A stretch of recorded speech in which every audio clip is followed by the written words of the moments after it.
होता है। जोधपुर का पत्थर लगावा, करोड़ों करोड़ों रुपए लगे हुए, और आखिरकार देखते हैं कि लोग भी हजारों इकट्ठे होते हैं, लेकिन आरती याद नहीं होती है। उस मंदिर का क्या करोगे? क्या संस्कृति को बचाने में सफल हो जाओगे?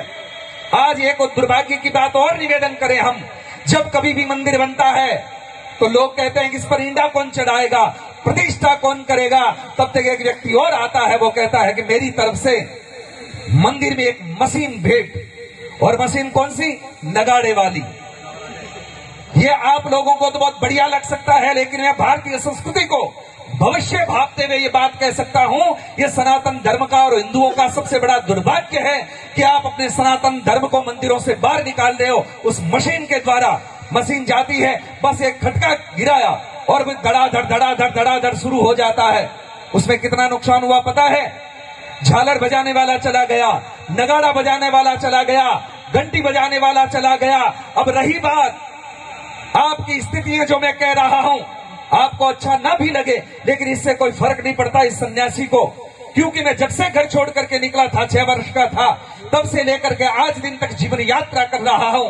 इसमें बिल्कुल बेझिझक कह रहा हूं, और जिसको चुभती है तब भी चुभे। कई बार लोग कहते हैं कि महाराज जी आप ऐसी बात क्यों कह रहे हो, किसी को चुभ जाएगी। मैंने कहा जब तक पैर में कांटा नहीं लगेगा तब तक आदमी अपने पैर को देखेगा भी नहीं कि चुभा क्या है। थोड़ा चुभेगा तो टंटोलेगा। आज दिन तक आप 15-15 सालों से, पता नहीं कितने सालों से भजन संध्याएं कर रहे हो, मंदिर में आकर के मत्था टेक रहे हो, नाक रगड़ रहे हो, लेकिन आरती याद नहीं है। आपको नहीं लगता कि आपका सबसे बड़ा दुर्भाग्य है?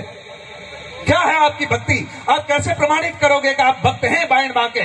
आपको जब कोई मंत्र याद नहीं, जब आपको आरती याद नहीं, आपको प्रणाम करना आपको याद नहीं है। आज कोई प्रणाम करता है तो कैसे करता? यूं करता है। इसका मतलब क्या होता है? क्या करोगे आप? कुछ चीजें साधु संतों की सन्निधि में बैठ करके सीख लो, काम आएगी। लेकिन आजकल गुरुओं की भी कोई कमी नहीं है, बड़े बड़े होते हैं, उनको माइक से जो कुछ कहना सो कहना, लेकिन संस्कार देने में वो भी असमर्थ रह रहे हैं। भीड़ जुटाना सरल है, लेकिन संस्कारी 5 लोग तैयार कर देना बहुत बड़ी बात है। महाभारत के युद्ध को देखेंगे तो एक तरफ 3 करोड़ लोग थे और एक तरफ भगवान कृष्ण मात्र 5 बच्चों को लेकर के खड़े हुए थे, और उस पूरे महाभारत के युद्ध के निर्णय को बदल करके रख दिया। ये संस्कारों की बात होती है, सनातन की बात होती है, परंपराओं की बात होती है।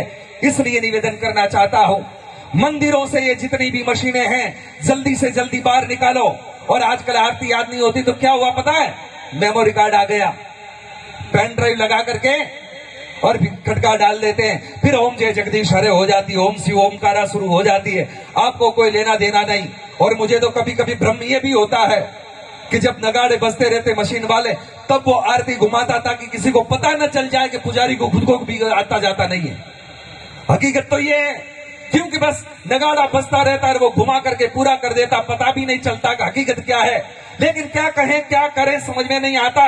जितने मंदिर बन रहे हैं, जितने मठ बन रहे हैं, मुझे नहीं लगता है कि सुधार केंद्र है, मुझे लगता है कि नशे की फैक्ट्रियां खोल रहे हो। जितने भी भारतवर्ष में कहीं पर भी जाकर के देखता हूं, बड़े बड़े मंदिर होते हैं, वहां पर हर आदमी वहां बैठा क्या करता है?